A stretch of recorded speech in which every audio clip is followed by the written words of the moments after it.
নমস্কার বন্ধুরা, বিয়ার কিচেনে আপনাদের সকলকে স্বাগত। আজকে বানাবো টক ঝাল মিষ্টি কুলের আচার। কুলের আচার বানানোর জন্য এখানে আমি 1 কেজি কুল নিয়ে নিয়েছি। কুলগুলো ভালো করে পরিষ্কার করে 2 ঘন্টা জলে ভিজিয়ে রেখেছিলাম। তারপরে এখানে আমি কিছুটা মৌরি, গোটা ধনে, 2টো লঙ্কা, কালো জিরে আর গোটা জিরে নিয়ে নিয়েছি। এগুলো আমি শুকনো খোলায় ভালো করে ভেজে নেব। মশলাগুলো দিয়ে সুন্দর গন্ধ বেরিয়ে গেলে এগুলোকে আমি নামিয়ে নেব। মশলাগুলো ঠান্ডা হয়ে গেলে এগুলোকে আমি একটু মিক্সিং জারে দিয়ে ভালো করে গুঁড়ো করে নেব।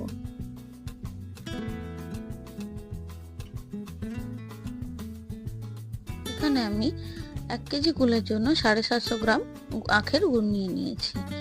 এবার একটা কড়াইতে কিছুটা জল দিয়ে গুড়টা দিয়ে একটু ফুটিয়ে ভালো করে পাতলা করে নেব। গুড়টা পাতলা হয়ে গেলে আমি একটি পাত্রে ঢেলে গুড়টাকে ভালো করে ছেঁকে নেব। গুড়টা ছেঁকে নিলে গুড়ের ভেতরে যে এক্সট্রা ময়লাটা থাকে সেটা সবটা বেরিয়ে যাবে।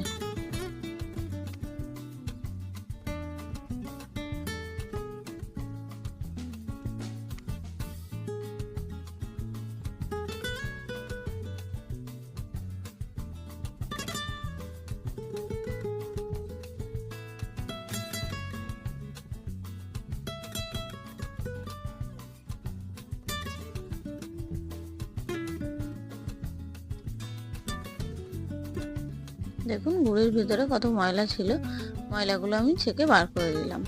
এবার একটি কড়াইতে কিছুটা সর্ষের তেল, 2টো শুকনো লঙ্কা, 1 চামচ 5 ফোড়ন দিয়ে ভালো করে ভেজে নেব। যাতে ভালো গন্ধ বেরিয়ে গেলে তারপরে আমি কুলগুলো দিয়ে 2-3 মিনিট নাড়াচাড়া করে ভালো করে ভেজে নেব। একটা বাটিতে আমি কিছুটা তেঁতুল ভিজিয়ে রেখেছিলাম, সেই তেঁতুলটা থেকে আমি তেঁতুলের জলটা দিয়ে দিলাম। দিয়ে এটাকে ভালো করে নেড়ে চেড়ে 2-3 মিনিট ভাজার পরে আমি গুড়টা দিয়ে দেবো। গুড়টা দিয়ে কুলগুলোকে মিডিয়াম টু লো আছে 20 থেকে 25 মিনিট ফুটিয়ে নেব। কুলগুলো হয়ে আসলে তারপরে উপর থেকে 1 চামচ বিট নুন দিয়ে দেবো।